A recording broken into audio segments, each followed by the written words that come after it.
கர்த்தருடைய நாமத்துக்கு மகிமையுண்டாவதாக. நாம் இருக்கிற நிலையான இயேசுவின் நாமத்தாலே வாழ்கிறேன். கர்த்தர் உங்களை ஆசீர்வதிப்பாராக. ஹல்லேலூயா. சத்தமா ஹல்லேலூயா சொல்லலாமா? எல்லாரும் மொத்தமா சொல்லலாமா? ஆமென். தேவநாமம் மகிமைப்படுவதாக. ஆண்டவர் சிலுவையில் மரித்த நாளை நினைவுபடும்படியாக வந்திருக்கிறோம். நம்முடைய ஆண்டவர் மரித்தவரை நாளுக்கு அவர் உயிர்த்தெழுந்தார். ஹல்லேலூயா. இன்றைக்கும் உயிரோடு இருக்கிற தேவனாகிய கிறிஸ்து மாத்திரமே. ஹல்லேலூயா. அவர் கல்ல மரமா அல்ல, அவர் ஜீவனுள்ள ஜீவாதிபதியாக இருக்கிறார். இன்னைக்கு நாம் பார்த்து போகிறோம் முதல் வார்த்தை. இந்த வார்த்தை மன்னிப்பு ஒரே வார்த்தை. எதை வேணாலும் செய்ய மாட்டாங்க, அதை மட்டும் செய்ய மாட்டாங்க. சொல்லும் போதே நம்மளை மட்டும் மன்னிக்கவே மாட்டேன். ஆண்டவர் அப்படி நினைச்சிருந்தாங்க, நாம எல்லாம் உட்கார்ந்தே இருக்க முடியாது. ஆண்டுடைய பார்வைக்கு நம்மளும் உண்மையிலே நம்மளை விட படிப்பிலும் உலக அறிவிலும் எல்லாத்தையும் சிறந்த எவ்வளவு பேர் இருக்கிறாங்க. ஒன்றுமில்லாத நம்ம ஆண்டவரை கேட்கிறார். ஹல்லேலூயா. ஹல்லேலூயா. ஏன் கேட்கிறார்? அவங்களுடைய நாட்டில் நம்ம அதிகமான ஏற்படுகிறாங்க. எங்க அதிகமான வீரர் உண்டாயிடுச்சோ அங்கே மன்னிப்பு அதிகமாக உண்டாயிச்சிருப்பாங்க. அதனால தேவன் நமக்கு தான் அதிகமாக மன்னிப்பு கொடுத்திருக்கிறார், விருதுகளை கொடுத்திருக்கிறார். வாசிப்போம். லூக்கா 23:34. அப்பொழுது இயேசு பிதாவே இவருக்கு மன்னியும், இவர்கள் செய்கிறது இன்னதென்று அறியாதிருக்கிறார்களே. பிரியமானவர்களே, ஃபர்ஸ்ட் சொல்லுற காரியம் என்ன சொல்றாரு? இவர்கள் அறியாத இருக்கிறாங்க. கடந்த 40 நாள் நிறைய பேர் வந்தீங்க. நம்ம பாவத்தை குறித்து நம்ம அதிகமாக தியானிக்கிறோம். பெரும் செய்கிற பாவம், தெரியாம செய்கிற பாவம், மரணத்துக்கு ஏதுவான பாவம், மனத்துக்கு ஏதுவான பாவம்,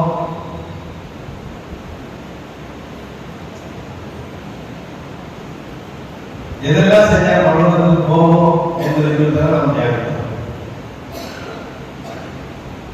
இங்கே ஆண்டவர் சொல்லுகிற முதல் காரியம், இவர்கள் அறியாமல் செய்கிறார்கள். நேற்று சொன்னது போல ஆண்டவராய் கிறிஸ்துவை அவர் யார பார்க்கல, கடவுளா பார்க்கல. அவர் யார பார்த்தாங்க? மனுஷனா பார்க்கல. கடவுளா பார்த்துட்டா அவரை தண்டனை கொடுத்துருப்பாங்க, கொடுக்க மாட்டாங்க.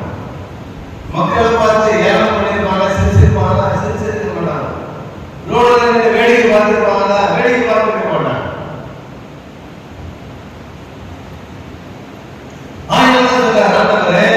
நான் தேவனுடைய குமாரன் என்று இவர்கள் அறிகிற அறிவு இவளுக்கு இருந்திருக்குமானால் இவளுக்கு செய்ய மாட்டாங்க.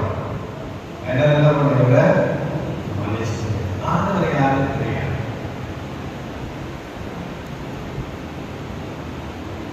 ஆனா ஆண்டவர் அநேக இடத்துல மன்னிச்சிருந்தாங்க. ஆண்டவர் நிறைய மக்களுக்கு தெரியாமலே போச்சு. நாம கூட செய்யலாம் கிடையாது. நம்ம பாவம் பார்த்து மனுஷன் மனித நம்மளை யாருமே தெரிய மாட்டேங்க. அவருக்கு நம்ம தோணுதுல நம்மளாம் எப்படி இருந்தது தெரியுமா? என்னை பார்த்தா எல்லாரும் பயப்படுவாங்க, எப்படி வானா ஏசுனாங்க. ஏற்று நம்ம மன்னிச்சதுனால நம்மள மதிக்கவே மாட்டாங்க அப்படின்னு நம்ம நினைக்கிறோம். ஆனால் ஆண்டவர் நினைக்கிறேன் இவங்க அறியாம செய்யறாங்க. நான் எப்படி இருக்குன்னு தெரிஞ்சா இப்ப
எப்படி பண்ணிட்டாங்க, எப்படி செஞ்சிட்டாங்க?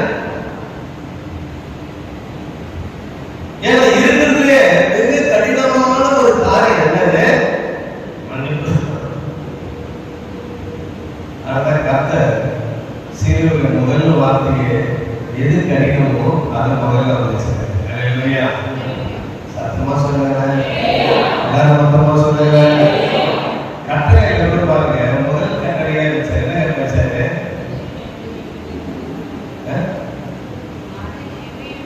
உன் தாயா தகப்பனை கணவன் பண்ணு. முதல் கட்டளை ஃபர்ஸ்ட் அதான் இல்லையா?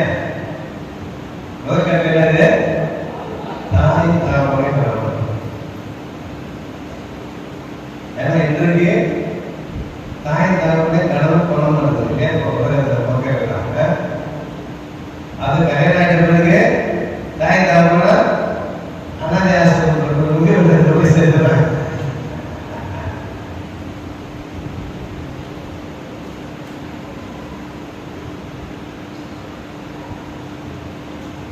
அது வாசிக்கும் போது நமக்கு லகுவா இருக்கிறது போல இருக்கும். ஆனால் அதை செயல்முறைப்படுத்தும் போது அது கஷ்டமா இருக்கு. மன்னிப்பு மன்னிப்பு சரி மன்னிச்சு பாடா அப்படின்னு சொல்லிடுவோம். சில நேரத்தில் நம்ம சரி போ அப்படின்னு போயிடும். ஆனா வீட்டுக்கு போனாலும் சரி, நம்ம தூங்கும் போது சரி, அதை நம்ம விட்டோமா விடாதுல நம்முடைய மூளைகிட்ட எங்கேயாவது வச்சுக்கிட்டே நம்முடைய சிந்தையை தோணிட ஆண்டவர் பண்ணி சொல்லிட்டாரு, நம்ம பண்ணிச்சுட்டேன் விட்டுட்டேன் அப்படின்னு சொல்லுவோம். ஆனால் நாம் மன்னித்தா அது நம்மள இல்லையா? நம்மதானே என்ன போய் சொல்லுங்க, உண்மைதானே? எல்லாருக்கும் அப்படிதான்ல. நம்ம மன்னிச்சுட்டேன்னு வந்துடும் உள்ள இருக்க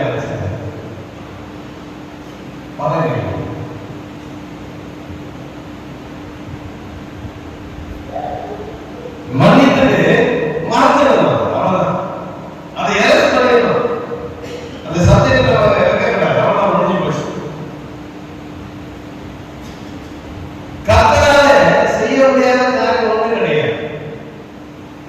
இன்னைக்கு ஆண்டவர் மன்னிக்கிறாரு, நம்மளால மன்னிக்க முடியலையே. ஏன் நம்மளால மன்னிக்க? அவர் கடவுளே, அவர் மன்னிப்பாரு. நான் மனுஷன் என்னால முடியாது நினைக்கலாம். சில நேரத்தில் நம்ம மன்னிக்கிறோம் இல்லையா? உண்மைதான். ஆனா அவரே மன்னிக்கிறார். அவர் எப்படிப்பட்டவர் என்பது நமக்கு தெரியுமா? அது நமக்கு தெரியல. கடவுள் சொல்லிடுவோம். ஆனா அவரும் நமக்குள்ள இருக்கிற அத்தனை சுபாவம் அவருக்குள்ள இருக்கு. அவருடைய சுபாவம் நமக்குள்ள வருது இல்லையா? அவர் என்ன படிச்சாரு? தன்னை போலவே படிச்சாரு. பார்க்கிறது, சிந்திக்கிறது, யோசிக்கிறது, பேசுறது, கேட்கிறது எல்லாம் அவர் அந்த உலகத்திலே அந்த உலகத்தை படித்தான். எல்லாம் அவருக்குள்ளா இருக்கிறது. அவருக்குள் நாம் இருக்கிறோம், நமக்குள்ள அவர் இருக்கிறார்.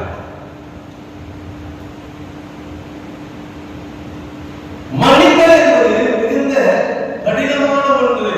ஆனால் கர்த்தர் செய்தாரே, ஏன் அவரால் செய்ய முடிந்தது? அதுவும் அவர் இருந்த நிலைமையை யோசித்து பார்க்கணும்.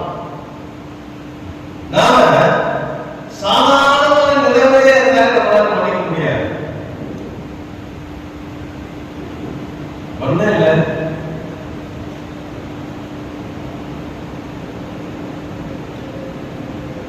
நம்ம பக்கத்துல இருக்கிறவங்களுக்கும் உணவுக்கு சண்டை நடக்குது. எதிரில ஒரு பையன் அவரை அங்கே கூட்டு வரும், இன்னொரு அங்கே கூட்டிட்டு வரும். புரியுதா? சண்டை போட்ட பையனுக்கு தான் சண்டை போட்ட ஆளுடைய அடையாளம். கூட கூட்டு வர்றதுக்கு அடையாளம் அவன் தானே அப்படின்னு கேட்கறான். அவனை அடிக்க போகுது, நம்மளை அடிச்சுட்டு மறுபடியும் ரத்தம் வருது.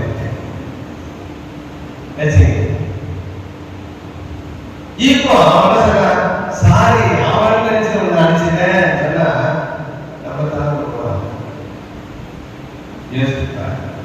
நம்மளால மன்னிக்க முடியுமா?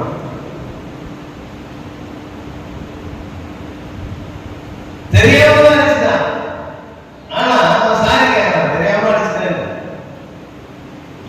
ஆனால் நம்மளால ஏற்றுக்கொள்ள முடியாது. இன்னும் சொல்ல போனா ஒரு குதிரை ஜெயில போறான். ஜட்ஜி அவரே நான் தெரியாம மன்னிச்சிடாங்கன்னு சொன்னா மனுஷன் விடுதலை கொடுத்துருவாங்க.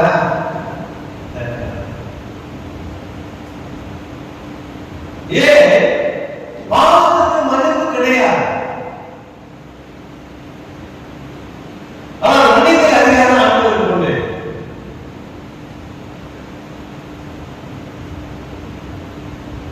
இங்கே கிறிஸ்து செய்கிற ஒரு காரியம் ஒரு தடவை இதே நடந்துச்சு. எப்படி குத்திட்டு ரத்தம் வடிக்கிறத பார்த்து ஏராளமாய் பார்த்தாங்க. அதுவும் அவர் சார்ந்த ரசிக்கிறார். ரசிக்கிறோட பார்த்து ஆண்டவர் சொல்கிறாரு, இதாவே இவருக்கு மன்னிப்பு செய்கிறது என்று சொல்லி. இதைதான் இன்னைக்கு அநேக உலகத்துல இயேசுடைய செயல்பாடுகளை பின்பற்றி பேர் வாங்கலாம். மகாத்மா காந்தியில 2 பேர் வாங்க யுத்தம் செய்து பிரிட்டிஷார் அவரால் ஜெயிக்க முடியாது.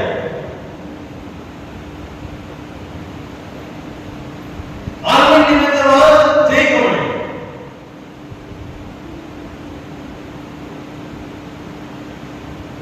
அந்த ஆண்டை கடைபிடித்தாரு. பிரிட்டிஷோட உருவானாரு. அவர் அல்லேலூயா. ஏன்னா யுத்தத்தை காட்டிலும் அன்பு பெரிதாக இருக்கிறது. அல்லேலூயா. யுத்தத்தை நிமித்தம் இன்னும் சண்டை வளருமே தவிர அதற்கு ஒரு முடிவு வராது. இன்றைக்கு இஸ்ரேலுக்கு யுத்தம் நடந்து கொண்டிருக்கிறது. ஈரானுக்கு பல வருது சப்போர்ட் வருது, இஸ்ரேலுக்கு பல சப்போர்ட் வருது. யுத்தம் பெருகிட்டு தான் இருக்கிறது. அதுக்கு சமாதானம் வரல. ஏன் பேச்சுவார்த்தைக்கு 2 பேரும் இடம் கொடுக்கல? ஏன் இடம் கொடுக்கல? இவன் சொல்றா நீ இதை பண்ணினா நான் தான் காரியம் பண்ணிக்கலாம். அவன் சொல்ற நீ எதாச்சும் காரியம் பண்ணி கூட சொல்ல யுத்தம் வருகிறது. முடிவில்லை. யுத்தத்தை போடுகிறவனுக்கு அடிமதிக்கிறது இல்லையோ அவனை சார்ந்தவனுக்கு அடிமை அதிகமா இருக்கிறது. அவனை சார்ந்த தேசத்துக்கு அடிமை அதிகமா இருக்கிறது. இன்றைக்கு நாமும் கூட நாம் ஒருவரும் சண்டைப்பட்டுக் கொள்கிறோம் சொன்னால் நமக்கு அழிவை காட்டணும். நம் நிமித்தமான குடும்பத்துக்கு நல்ல அழிவு ஏற்படும். நாங்கள் 2 பேரும் ஆட்சியை வெட்டிட்டு குத்தினு இல்ல ஜெயிலுக்கு செதுப்பட்டுருக்கோம். ஆனா யாருக்கு நஷ்டம்? என் மனைவி பிள்ளைகளுக்கு நஷ்டம். நான் போய் ஜெயிலுக்கு செத்து போய் பேசுறோம். அவங்க முடிவு போச்சு. ஆனா வாழ வழி இல்லாம கஷ்டப்படுவாங்க. எது நிமித்தம்? யுத்தம் வலுக்கிறது நிமித்தமாக. ஆனால் மன்னிப்பின் நிமித்தமாக 2 பேருக்கு உறவும் சமாதானமாக மாறினார். இதைதான் ஆண்டவர் செய்தார். அவரால் செய்ய முடியுமா? அவரால் முடியாது. அவர் எப்படிப்பட்டவராக இருந்தார் என்பதை நாம் வாசிப்போம். மத்திய 26ஆம் அதிகாரம் 51 சில வசனத்தை வாசிப்போம்.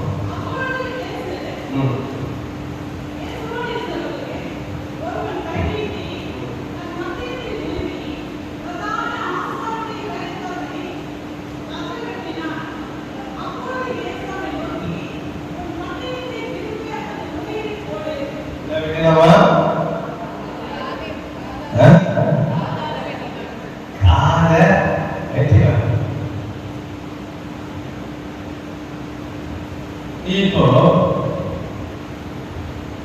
நானும் ஒரு சண்டை போட்டுக்கிறேன்னு சொன்னா சண்டையின் போது ஒரு மனுஷன் எங்க இருக்கும்?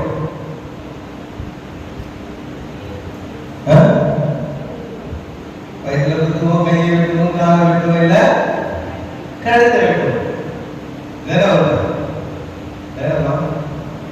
ஆனா அவன் எதை வெட்டுறான்? ஏன் காலை வெட்டுறான்?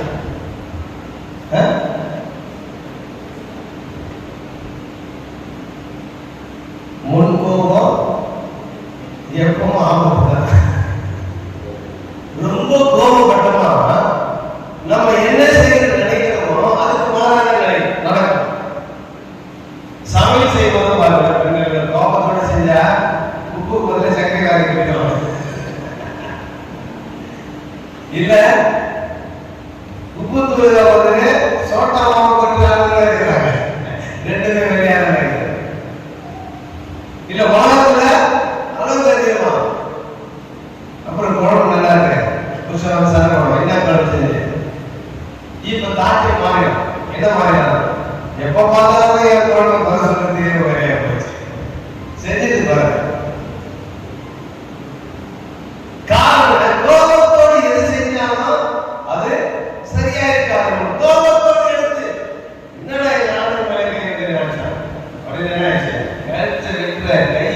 ஓடிச்சு, காதுல வந்துச்சு அவசரம். ஐயோ காது அப்படின்னு அர்த்தம். காது கேட்டப்ப ஐயோ காது கத்துற கத்துன அடுத்த செகண்ட் வந்து காது எடுத்து ஓட்டு. ஹல்லேலூயா. காது ஒட்டிச்சு, ஆனா காதுல வந்து ரத்தம்னா அப்படியே யோசிச்சு பாருங்க. பேருவான மன்னிக்க அவனுக்கு முடியல. கோபத்தினால கழுத்தை வெட்டி காதை வெட்டினான். ஆனா மன்னிக்கிறவர் என்ன பண்ணாரு? வெற்றுவதை ஒட்டுகிறவராக இருக்கிறார். ஹல்லேலூயா. சத்தமா சொல்லுங்க. நிறைய பேர் வெற்ற முடியதான் இருக்கு, வெற்ற குடும்பத்தை வெற்று, சகோதர வெற்று, குடும்பத்தை இருக்கிறதா இருக்கிறார். இணைக்கிறவர்கள் இல்ல.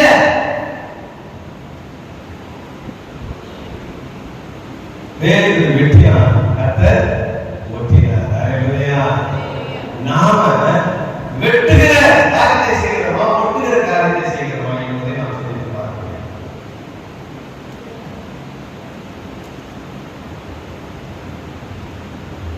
எங்கே ஆண்டவர் மனதார பார்க்க அங்கே சொல்லப்பட்டிருக்கிறது. அப்புறம் சொல்ல சம்பந்தமான பாருங்க.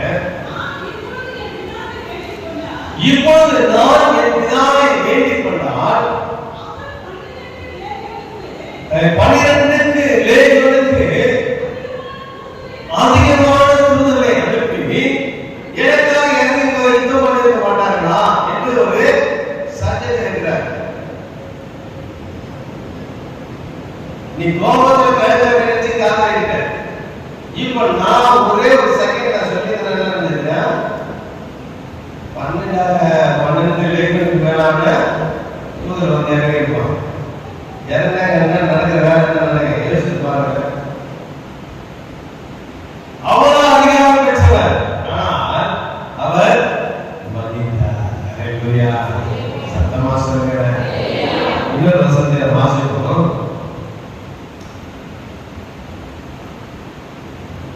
மார்க்ல 5ஆம் அதிகாரம் 9ஆம் வசனத்தை வாசிங்க. உன் பேர் என்னவென்று கேட்டார்.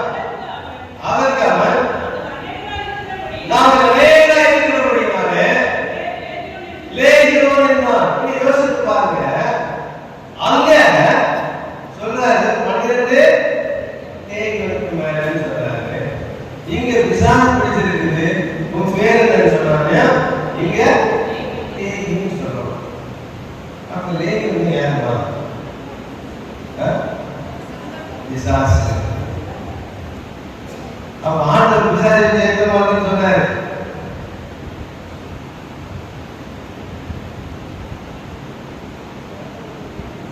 ஏன்னா நிறைய பேருக்கு நிறைய வசனம் படிக்கிறோம், ஆனா அர்த்தங்கள் புரியும். 12 லேகியோனுக்கு மேலாக தூதர் வந்து யுத்தம் பண்ண சொல்றாரு.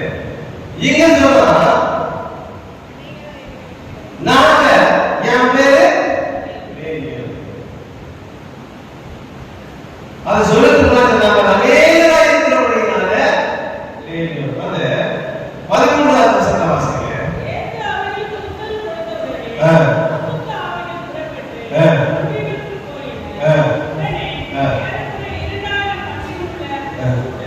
ஏறக்குறைய 2000 மண்டலுக்கு மேல லேகியோன் சொன்னா, அப்போ ஒரு லேகியோன் சொன்னா எவ்வளவு?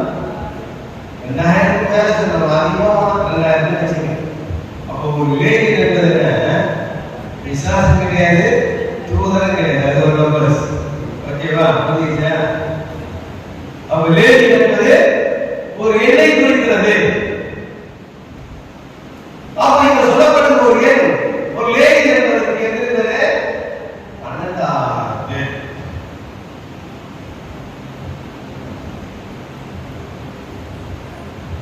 அப்ப 12 பேர்னா 12 எவ்வளவு? அது தெரியுதா? 12 பிளஸ் 12 எவ்வளவு? 24. அப்ப 24 தூதர்கள் வந்தார்.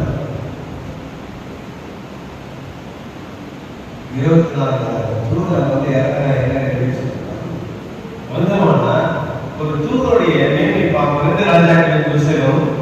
19ஆம் அதிகாரம் 35ஆம் வசனம் வாசிங்க.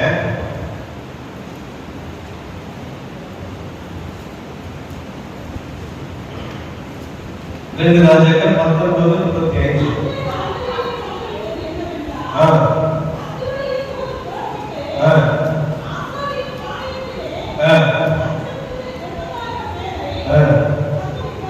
இங்க பாருங்க, ஒரு தூதன் இறங்கி 1,85,000 பேரை கொண்டு போனான். ஒரு தூதனுடைய பவர் எவ்வளவு?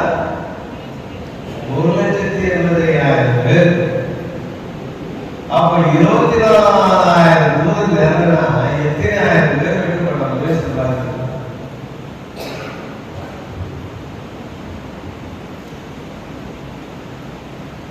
அவ்வளவு அதிகாரத்துக்குரியவராக இருந்தோம். ஆண்டவர் மனிதனை மன்னித்தார். நமக்கு ஒண்ணுமே கிடையாது. யாரு தெரியுமா? என் பேக்ரவுண்ட் என்ன தெரியுமா? நான் எப்படி இருந்தது தெரியுமா? இப்ப நான் பைபிள் தூக்குறதுனால அவரே தெரியுமா என்று நம்ம சொல்றது. ஆண்டவர் பாருங்க, 24,000 தூதருக்கு மேல வந்து என்ன யோசிப்பாரு. ஒரே ஒரு தூதன் 1,85,000 பேர் வெட்டுகிறான் என்று சொன்னா அவர் பேக்ரவுண்ட் எவ்வளவு பெருசு பாருங்க, அவர் வல்லமை எவ்வளவு பெருசு பாருங்க, அவர் மகிமை எவ்வளவு பெருசு பாருங்க.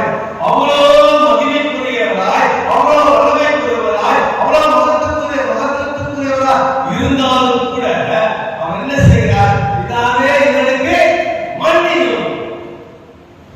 அப்பேற்பட்ட அதிகாரத்துக்குரிய அந்த ஆண்டவர் ஒரு மனிதனை மன்னிக்கிறார் சொன்னா நம்மால மன்னிக்க முடியாதா? நிச்சயமாக முடியும்.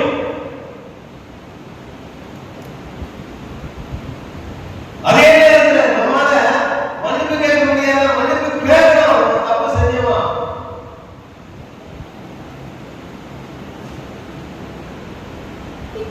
நான் எதுக்கு மன்னிப்பு கேட்கணும்? மன்னிப்பு கேட்கவும் முடியாது, மன்னிக்கவும் முடியாது.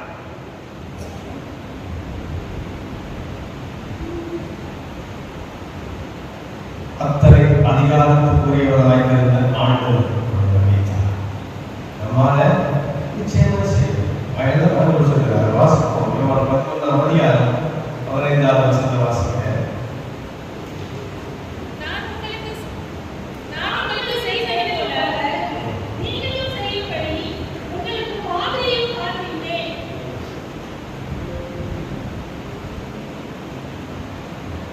மறுபடியும் வாசிங்க. நான் உங்களுக்கு செய்தது போல நீங்கள் செய்யும்படி உங்களுக்கு மாதிரியை காண்பித்து போனார். ஆண்டவர் ஒரு எக்ஸாம்பிள், ஒரு பின்தொடர்ன்னு சொன்னாரு. பின்தொடர்ந்து அவர் எப்படி செஞ்சாரா? தன் முன் அவர் எப்படி செஞ்சாரோ அதையே செய்யத்தக்கதான மாதிரியை நமக்கு காண்பித்து போயிருக்கிறார். சும்மா மாதிரி செய்ய நான் சொல்லிட்டு போறேன். அதை செய்து காண்பித்திருக்கிறார்.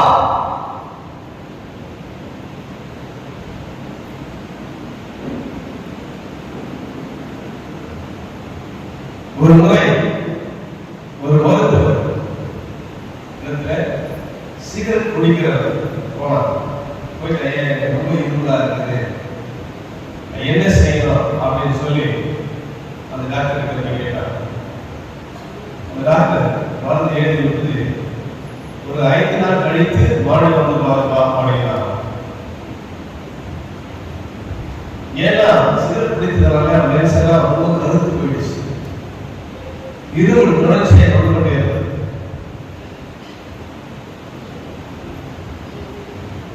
சரி என்று அந்த பேஷண்ட் போயிட்டான். ஒரு 5 நாள் 6 நாள் கழித்து மறுபடியும் அந்த மருந்துல நீங்க டாக்டர் இந்த மாத்திரை எழுதி கொடுத்தீங்க, நான் குடிச்சிட்டேன், ஆனா எனக்கு இருமல் சரியாகல, என்ன செய்யறது அப்படின்னா உடனே அந்த டாக்டர் சொன்னாங்க, இது எந்த மாத்திரை சாப்பிட்டாலும் சரியாக புகை பிடிப்பதை விட்டுவிடு என்று சொன்னாங்க. உடனே சகோதரர் சொன்னாங்க, எதை வேணாலும் என்னால் செய்ய முடியும், சிகரெட் பிடிக்கிறதுனால நிறுத்த முடியாது, நிச்சயமாக முடியும் அப்படின்னா. இல்ல டாக்டர், அது இல்லாம இருக்கவே முடியாது, நிச்சயமா இருக்க முடியும். எப்படிதான் சொல்றீங்க? 5 நாள் அவகாசம் இருந்தாலும் செய்யறது தெரியுமா? எனக்கு சேர்ந்து பிடிக்கும் பழக்கம் வந்தது எல்லாம் விட முடியுமாய் பார்த்தேன்.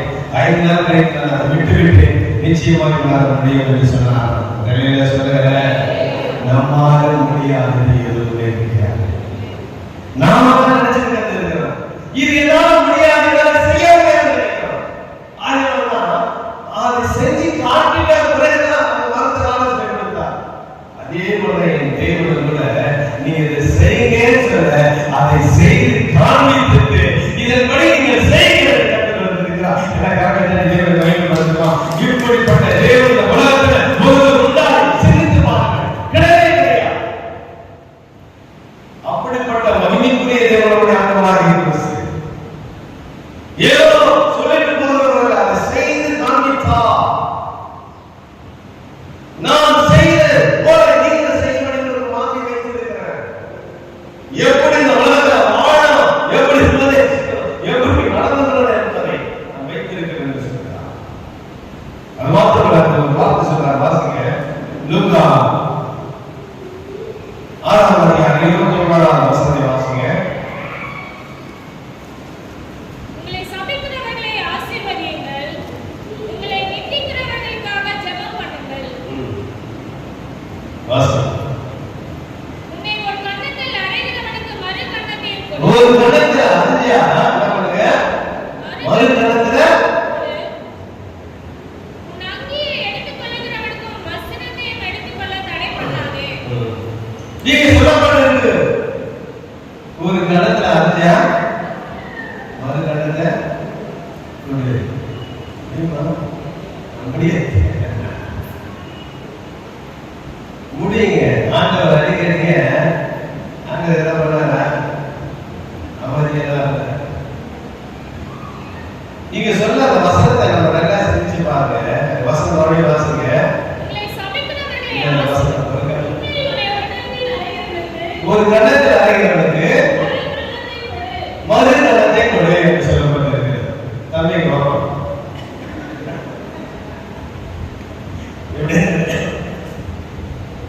இப்போ இந்த தம்பியை நானே இப்படி அறிகிறேன். அதுனா வாசன அந்த வசனம் சொல்லுது. மறு கன்னத்தை காட்டு. மறு என்ன ஆச்சா? அதே கன்னத்தை தான் இந்த செய்ய அனுப்படா அடிக்க முடியாது.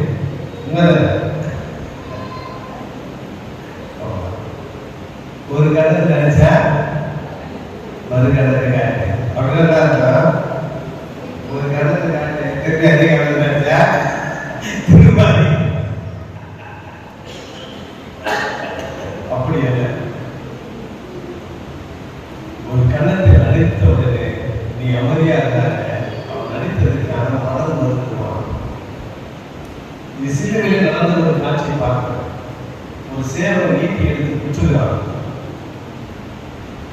கடைசியா அவன் சரித்துல இருந்து தண்ணீர் வந்த உடனே ஈட்டி இப்பொழுது தேவ சமூகத்தில் உட்கார்ந்து அழுகிறதை பார்க்கிறான். அவன் யார்? மல்கூஸ் என்று சொல்லப்படுறது. காதை வெட்டினாரு, ஒட்டினாரு. அந்த மனுஷன் ஒரு உண்மையாகவே தேவகுமாரர்கள் ஒப்புக்கொள்கிறார். சத்தமா சொல்லாமா? மொத்தமா சொல்லாமா? அது தேவனால் மாத்திரமே முடியும். ஒரு கலத்தை அடைவது மறு கலத்தை காப்பீடு சார் விட்டுக் கொடுக்க மனப்பான்மையை ஆண்டவர் கற்றுக் கொடுத்தார். அதை செய்யும் காட்டினார். நம்மால முடியாத ஒன்றுமில்லை. நிச்சயமாய் நம்மால் செய்ய முடியும். ஆண்டவர் சொல்ற வாசிப்போம். லூக்கா 30ஆம் அதிகாரம் 54 வசனத்தை வாசிப்போம். சீக்கிரமா வாசிங்க.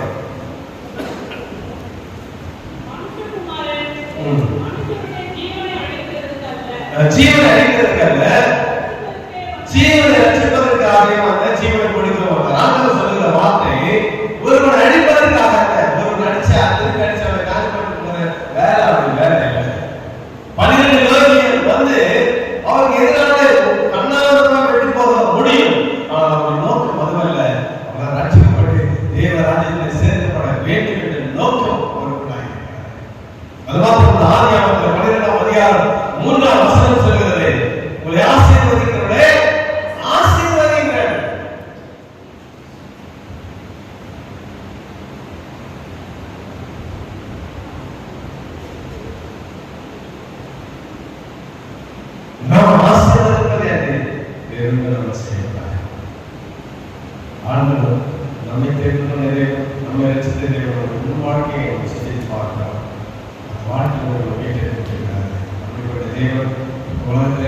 எதிராக இருக்கிறவங்க புறம்பாக இருக்கிறவர்கள் அந்த வருஷத்தில் அவங்க பரவலாக சேர்த்துக்கொள்ளத்தக்கதான வாக்கியம் பெற்றுக்கொள்ளத்தக்கதான கர்த்தர் கிருபை செய்வாராக.